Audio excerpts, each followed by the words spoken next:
পুরনো বাসিন্দা, তা সত্ত্বেও আমাদের ফর্ম 7 এসছে, আমাদের টোটাল চক্রান্ত। এটা একটা মানে বিশাল বড় ফ্রড কেস না, আমার নাম নিয়ে আমার নথি ব্যবহার করে করেছে এটা। শনিবার শেষ হলো এসআইআর এর শুনানি পর্ব। এই আবহে আবার ফিরে এলো সেই ফর্ম 7 বিতর্ক। ভোটার তালিকা থেকে কারো নাম বাদ দিতে হলে ফর্ম 7 পূরণ করতে হয়। এবার সেই ফর্ম 7 কে কেন্দ্র করে নানা অভিযোগ উঠল উত্তর 24 পরগনার খড়দায়। অভিযোগ, বন্দিপুর গ্রাম পঞ্চায়েতের বেশ কিছু বাসিন্দার নাম বাদ দিতে পাশের পাতুলিয়া পঞ্চায়েত এলাকার কয়েকজন ফর্ম 7-এ আবেদন করেছেন। যদিও যারা সুপারিশ করেছেন বলে অভিযোগ, তাদের দাবি এই নিয়ে বিন্দু বিসর্গ জানেন না। পাতুলিয়া গ্রাম পঞ্চায়েতের বাসিন্দা সঞ্জীব সরকার।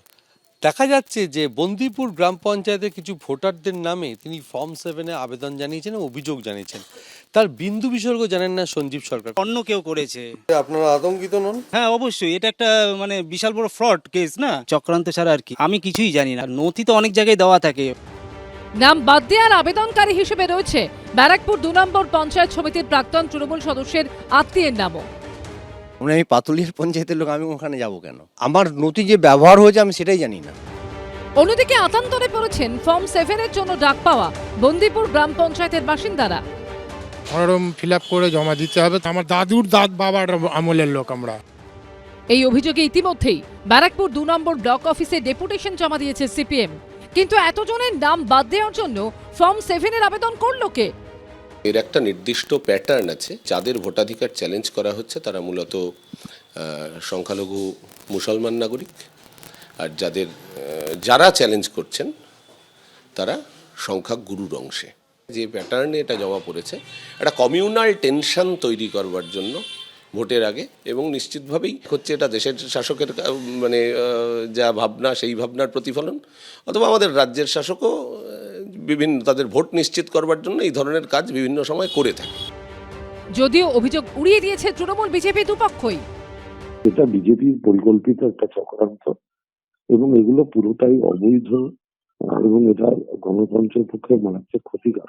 ফর্ম 7 কেউ যদি অভিযোগ করে তাহলে তাকে ব্যক্তিগতভাবে উপস্থিত থেকে করতে হয়। তারা তাদের যথাযথ নথি নিয়ে গিয়ে জমা দিয়ে নাম তুলে নিক। এটা নিয়ে এত রাজনীতি করার কি আছে? যা হচ্ছে তাতেই বিজেপিকে দোষ চাপিয়ে দেওয়া হচ্ছে। এ প্রসঙ্গে জেলা প্রশাসনের তরফে জানানো হয়েছে, অভিযোগ পেয়ে খতিয়ে দেখা হয়েছে, সব আবেদন বাতিল করা হয়েছে। সমীরণ পালের রিপোর্ট, এবিপি আনন্দ, উত্তর 24 পরগনা। সুপ্রিম কোর্টের দেওয়া বর্ধিত সময়সীমা শেষ, সেই মতো শনিবার শেষ হলো এসআইআর এর শুনানি পর্ব। এখন চলছে নথি আপলোড ও তথ্য যাচাইয়ের প্রক্রিয়া। 28শে ফেব্রুয়ারি পশ্চিমবঙ্গের চূড়ান্ত ভোটার তালিকা প্রকাশ করবে নির্বাচন কমিশন। আর এইসবের মাঝখানেই সবচেয়ে বড় প্রশ্ন হচ্ছে, এসআইআর প্রক্রিয়ায় শেষ পর্যন্ত এই রাজ্যে কত ভোটারের নাম বাদ যাবে? নির্বাচন কমিশন সূত্রে খবর, আনম্যাপড 32 লক্ষ এবং লজিক্যাল ডিসক্রিপেন্সির তালিকায় থাকা 1,51,92,735 জনকে শুনানির জন্য রাখা হয়েছিল। এর মধ্যে শনিবার দুপুর পর্যন্ত শুনানিতে আসেননি 4,98,000-এর মতো ভোটার। সূত্রের দাবি তাদের নাম বাদ দেয়া হবে। যারা শুনানিতে অংশ নিয়ে নথি জমা করেছেন, কমিশন সূত্রে খবর, শনিবার সকাল পর্যন্ত নথি যাচাই করে অযোগ্য এবং বাতিলের খাতায় রাখা হয়েছে আরও 1,63,000 মতো ভোটারকে। এখনো 15 লক্ষ ভোটারের নথি যাচাইয়ের কাজ বাকি রয়েছে। এসআইআর এর এনুমারেশন পর্ব শেষ হওয়ার পর খসড়া ভোটার তালিকা প্রকাশ করেছে কমিশন। তাতে ইতিমধ্যেই 58 লক্ষ নাম বাদ গেছে। এর সঙ্গে জুড়তে পারে শুনানিতে অংশ না নেওয়া আরও 4,98,000 ভোটারের নাম। পাশাপাশি এখনো পর্যন্ত বাতিলের খাতায় থাকা আরও 1,63,000 নামও যদি এর সঙ্গে যোগ হয়, তাহলে শনিবার পর্যন্ত ভোটার বাতিলের সংখ্যাটা মোটামুটি দাঁড়িয়েছে 64,60,000-এর বেশি। প্রায় 1.5 কোটি শুনানি ছিল। আনম্যাপড এলডি হিয়ারিং হয়েছে, আজকে হিয়ারিং শেষ হয়েছে। এখন এন্টায়ার জিনিস আছে আমাদের ইয়ারও হাতে, যার নাম খসড়া তালিকার মধ্যে ছিল আর সাপোজ ফাইনাল লিস্ট মধ্যে নেই, প্রত্যেক নাম বাদ হবে, এটা অর্ডার পাবেন। এন্ড অর্ডার পরে ওদের আপিল করার সুযোগ আছে। আগে ডিও কাছে, তারপরে সিও কাছে। যার নাম খসড়া তালিকার মধ্যে ছিল না, ওদের একটাই আছে, ফর্ম 6 অ্যাপ্লাই করার জন্য। এরই মধ্যে কেন্দ্রীয় স্বরাষ্ট্র মন্ত্রকের অধীনে থাকা ফরেনার রিজিওনাল রেজিস্ট্রেশন অফিস বা এফআরআরওর তরফেও নতুন করে আরও 38 জনের নাম ভোটার তালিকা থেকে বাদ দিতে বলা হয়েছে। এরা সকলে বাংলাদেশের ভোটার হলেও প্রত্যেকের কাছেই রয়েছে এ রাজ্যের ভোটার কার্ড। এ পর্যন্ত প্রায় 3,000-এর কাছাকাছি এরকম জাল ভোটার কার্ডের তথ্য মিলেছে। এসবের মধ্যে মাইক্রো অবজারভার নিয়োগ নিয়েও নির্বাচন কমিশন আর তৃণমূল সরকারের সংঘাত জারি রয়েছে। এই ইস্যুতে কমিশনের বিরুদ্ধে সুপ্রিম কোর্টে সওয়াল করেছেন খোদ মুখ্যমন্ত্রী। অন্যদিকে নির্দেশ অমান্য করায় মুখ্য সচিবকে দিল্লিতে তলব করে 4 অফিসারের বিরুদ্ধে পদক্ষেপ করতে ডেডলাইন বেঁধে দিয়েছে কমিশন।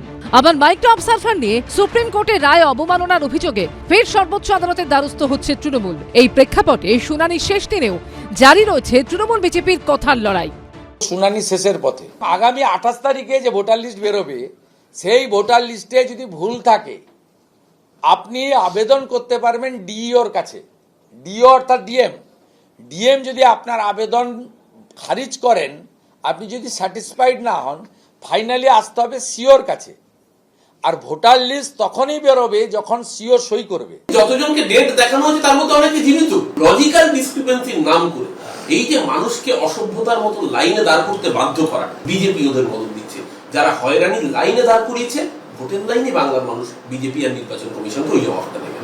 এই চাপানোতনের মাঝে এদিন এসআইআর ও এনআরসির বিরুদ্ধে রাস্তায় নামে এসআইআর বিরোধী একাধিক সংগঠন। রামলীলা ময়দান থেকে ধর্মতলা পর্যন্ত মিছিল হয়। রুমা পাল, ঐশী মুখোপাধ্যায় ও অনির্বাণ বিশ্বাসের রিপোর্ট, এবিপি আনন্দ। এবিপি আনন্দ, এগিয়ে থাকে, এগিয়ে রাখে।